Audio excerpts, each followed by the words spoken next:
හැමෝටම සුබ අවුරුද්දක් කියලා ප්‍රාර්ථනා කරනවා. අවුරුදු සරු ඇති කියලා හිතනවා හැමෝටම. අවුරුදු විතරක් සරු කරගත්තට වඩා නෑ ළමයි ඔයාලගේ එක්සෑම් එකක් සරු කරගන්න ඕනේ. ඒක හින්දා අද අපි කතා කරන්න යන්නේ 2026 A level කරන ළමයින්ට මේ මැයි මාසේ එයාලා වෙනුවෙන් කරන්න යන වැඩ පිළිවෙල ගැන ඔයාලව දැනුවත් කරන්න. එතකොට මුලින්ම කියන්න ළමයි මගේ නම ජනිත නිලුක්ෂණ. 23 අවුරුද්දේ තමයි මම A level exam එකට මුහුණ දුන්නේ. මට MCQ 50න් 49ක් තිබ්බා ඉකෝන් සබ්ජෙක්ට් එකට. ඒ වගේම මම මේ වෙනකොට නීති විශ්වවිද්‍යාලයට ප්‍රවේශ සඳහා low interest exam එක කරන ගමන් ඉන්නේ. එතකොට දැන් exam එකට සැලකිය යුතු කාලයක් තියෙනවා ළමයි. මේ සැලකිය යුතු කාලය තුල ඔයාගේ කාලය නිවැරදිව කළමනාකරණය කරගනිමින් මේ exam එකට සුපිරියටම ફોකස් කරලා ඔයාගේ exam එක සුපිරියටම ගොඩ දාගන්න අපේ ක්ලාස් එකෙන් ඔයාට සුපිරි වැඩ පිළිවෙලක් ලෑස්ති කරලා තියෙනවා. ඔයා මේ වෙලාවේ ඉන්න තත්ත්වය මොකක් වුණත් ඔයා සබ්ජෙක්ට් එකේ බිඳුවේ නම් ඉන්නේ. ඔයා සබ්ජෙක්ට් 3න් බිඳුව කියන තැන ඉන්නවා කියන්නකො. අපි නිකන් දල වශයෙන් එහෙම හිතුවත් ඔයාට එක්සෑම් වෙනකොට අයිලන්ඩ් රෑන්ක් එකක් දක්වා තනි ඉලක්කමේ අයිලන්ඩ් රෑන්ක් එකක් දක්වා ඔයාගේ තියෙන රිසල්ට් එක වෙනස් කරගන්න පුළුවන් උපරිම කාලයක් 2026 ළමයින් තව ඉතුරු වෙලා තියෙනවා.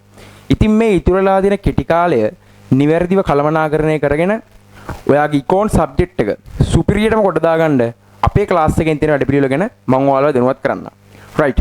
එතකොට දැන් මුලින්ම ළමයි අපි ඉකෝන් කරන අය විදිහට දැන් මම 2023 එක්සෑම් එකකට මුහුණ දුන්නේ. එතකොට ඔයාලට වඩා අවුරුදු 2කට 3කට වගේ කලින් අවුරුදු 3කට කලින් තමයි මම එක්සෑම් එකකට මුහුණ දුන්නේ. පළවෙනි ප්‍රශ්නේ පේපර් එකක් කරද්දී MCQ කරගන්න බැරි වෙන එක.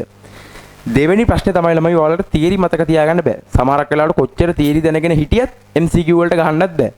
මේ තියරි ළමයි මතක තියාගන්න එක එක ක්‍රම තියෙනවා. ඒ ක්‍රම වලට ඔයා මේ තියරි මතක තියාගත්තොත් ඇත්තටම ඔයාට ආයෙ ටියුට් එකක් පෙරලවත් බලන්න ඕනේ නැති වෙන තරමට මේ තියරි ඔයාගේ ඔළුවට දාන්න ක්‍රම ගාව තියෙනවා. එතකොට ළමයි ඊළඟට සෙකන්ඩ් පේපර් ප්‍රශ්න වලට උත්තර ලියන්න බැරි ප්‍රශ්නයක් තියෙනවා. එතකොට මේකටත් නිවැරදි පිළිතුරු මං ගාව තියෙනවා. ඔයාලා කොහොමද මේකට හරියට ફોකස් කරන්න කියලා. හරිද? දැන් ළමයි මුලින්ම කතා කරන්න ඕනේ දැන් අපේ ක්ලාස් එකේ වැඩ පිළිවෙලදී අපි ඔයාලට ප්‍රධාන වශයෙන් ක්ලාස් 3ක් තියෙනවා. මේ ක්ලාස් 3ම එකට යන්නේ. අපේ තියරි ක්ලාස් එක තියෙනවා. ඒ වගේම අපේ මොඩල් පේපර් ක්ලාස් එකනේ පේපර් ක්ලාස් එක තියෙනවා. ඊළඟට වෙනම පාස් පේපර් වලට විශේෂ ක්ලාස් එකක් කරනවා. මේ පාස් පේපර් ක්ලාස් එකෙන් ඔයාව සම්පූර්ණයෙන්ම වෙනස් කරනවා. මොකද මේ පාස් පේපර් සෙට් එක අපි කරන්නේ විවරණ වගේ ලොකු වැඩ ගොඩක් එක තමයි පාස් පේපර් එක යන්නේ. මම ඒක ඔයාලට ඉස්සරහට කියන කොහොමද පාස් පේපර් වැඩ වෙන්නේ කියලා. මුලින්ම අපි කතා කරනවා ඔයාලගේ තියරි ක්ලාස් එක කොහොමද යන්නේ කියලා. එතකොට දැන් මේ තියරි ක්ලාස් එකේ අපි ඔයාලට මැයි මාසේ කවර් කරනවා ඉල්ලුම සැපීම සමතුලිතය නම්‍යතාවය කියන පාඩම සහ වෙළඳපොළට රජ මැදිහත් වීම කියන පාඩම. සුපිරිම ටියුට් සෙට් එකකින් ළමයි ඔයාලගේ මුළු සබ්ජෙක්ට් එකම කවර් කරනවා. එතකොට ඵලදායී ආකාරයට ඔයාගේ ඔළුවට මේ සබ්ජෙක්ට් එක ලබා දෙන්න ඕන හින්දා මම එක්සෑම් එකට පාඩම් කරන කාලේ හදාගත්ත ෂෝට් නෝට් සෙට් එකක් තියෙනවා ළමයි. ෂෝට් නෝට් බුක් 12ක් තියෙනවා. මැයි මාසේ ඔයාලට ඉල්ලුම සැපීම සමතුලිතය හා නම්‍යතාවය කියන පාඩමට අදාළ ෂෝට් නෝට් එක සහ වෙළඳපළට රජය මැදිහත් වීම කියන මේ ෂෝට් නෝට් එක ඔයාලට හම්බ වෙනවා.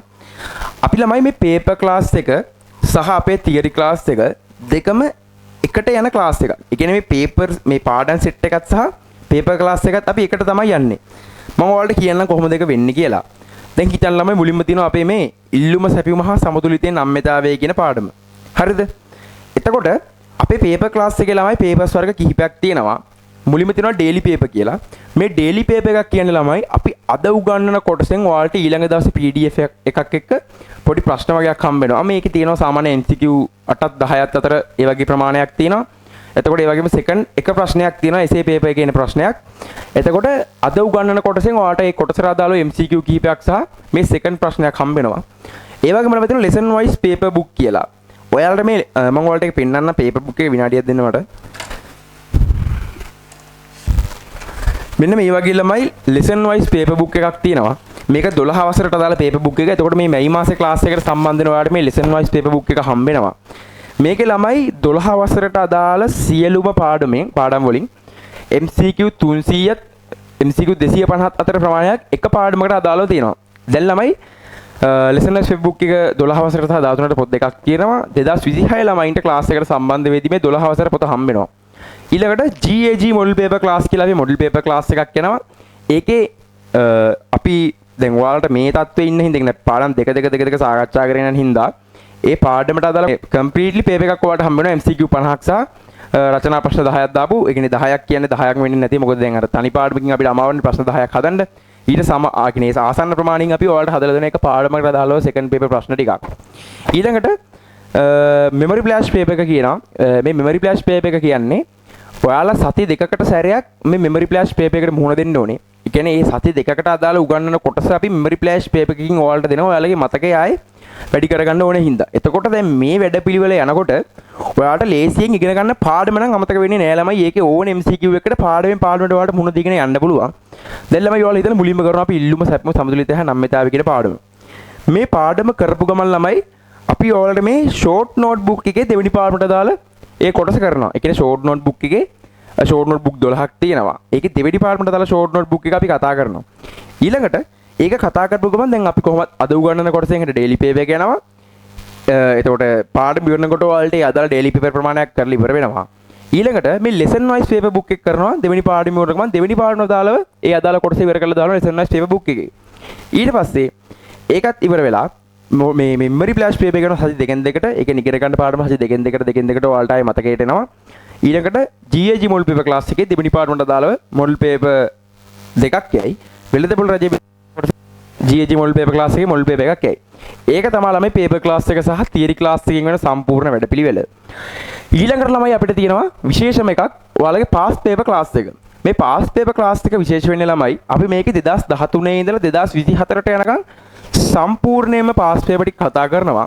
දැන් ඔයා හිතයි මම මේ පාඩමට දන්නේ නැහැ මම කොහොමද මේ වගේ තියෙනවා ඉගෙන ගන්න. මම දන්නේ නැතුව මට පේපර් එක කරාම ඒකේ මට ඵලදායීතාවයක් තියෙද කියලා. ඇත්තටම ඔව් ළමයි මේ පේපර් සෙට් එක අපි සාකච්ඡා කරන්නේ දැන් හිතන්නකෝ අපි ඉල්ලුම කොටසෙන් ප්‍රශ්නයක් තියෙනවා කියලා. ඒ අදාළ කොටසෙන් ප්‍රශ්නයක් තිබ්බොත් ඒ මුළු අදාළ කොටසම කතා කරලා තමයි මේ ප්‍රශ්නෙට උත්තරේ දෙන්නේ. සම්පූර්ණ විවරණ සමගින් තමයි මම ඔයාලට මේ පාස් පේපර් සාකච්ඡා කරගෙන යන්නේ. ඊළඟට මේ MCQ කෙටි ක්‍රම තියෙනවා. මේ කවුරුත් කියලා දෙන්නේ නැති MCQ ගහන කෙටි ක්‍රම මම හොයාගත්ත දේවල් තියෙනවා. ඒ කියන්නේ ලේසියෙම පේපර් එකේ MCQ එකක් ගහ ගන්න පුළුවන් වෙන විදිහට. ඊළඟට රචනා ප්‍රශ්න පොයින්ට් තියෙනවා. මේ වගේ ළමයි අර රචනා ප්‍රශ්නයක් දැක්ක ගමන් වැඩි හිතන්නේ නැතුව අදාළ පොයින්ට් එක විතරක් ප්‍රශ්නේ කියවපු ගමන් ඔලුවට ගන්න ක්‍රම තියෙනවා. මෙහෙම ඔලුවට අරගෙන කොහොමද මේ ප්‍රශ්නෙට නිවැරදිව මුහුණ දෙන්නේ කියලා මම ඔයාලට කියලා දෙනවා අපේ ක්ලාස් එක ඇතුලේ වැඩ ටික ඉස්සරහට කරගෙන යනකොට. එතකොට ළමයි මේක තමයි ඔයාලගේ සම්පූර්ණ වැඩපිළිවෙල. මේ වැඩපිළිවෙලට මුහුණ දුන්නොත් ළමයි ඔයා ගන්න රිසල්ට් එක වෙනස් කරගන්න පුළුවන් කෙටි කාලයක් ඇතුළත. සමහරු කියනවා අප්පු උඹට නම් පාස් වෙන්න බැරි වෙයි නේද බං කියලා ඔන්න ඔහොම කියන තත්ත්ව තියෙනවා. එහෙම කියන අය කන්ෆියුස් කරන්න පුළුවන් හරිම කෙටි කාලයක් ඇතුළත අපිත් එක්ක මේ වැඩ ටික ඔයා කරගෙන යනකොට. මොකද ඔයාගේ ජීවිතේ ඔයාලට වෙනස් කරගන්න ඕන නම් ඔයා ඉස්සරහට යන්න ඕන නම් ඔයා දැම්ම මේ වැඩේ පටන් ගන්න ඕනේ. අපි ගේමක් ගහන්න ඕන නම් ළමයි අපි මේ එක්සෑම් එකේ හොඳ රිසල්ට් එකක් ගන්න ඕන නම් අනිවාර්යෙන් අපි කට්ටක් කන්න ඕනේ. අපේ දුප්පත් අම්මලා තාත්තලා නැහිලා ජීවිතේ කටු කාලා මේ සල්ලි හම්බ කරලා ඔයාලට ක්ලාස් එකකට යන්න ඕනේ ඇඳුමක් පැළඳුමක් අරන් දෙන්න. පොත් පෑන් පැන්සල් අරන් දෙන්න සල්ලි කිසිම ලෝභකමක් නැතුව ඔයාලට ලබා දෙන්නේ. ඔයාලා ජීවිතේ ගේමක් ගහයි කියලා බලාපොරොත්තු වෙන්නේ.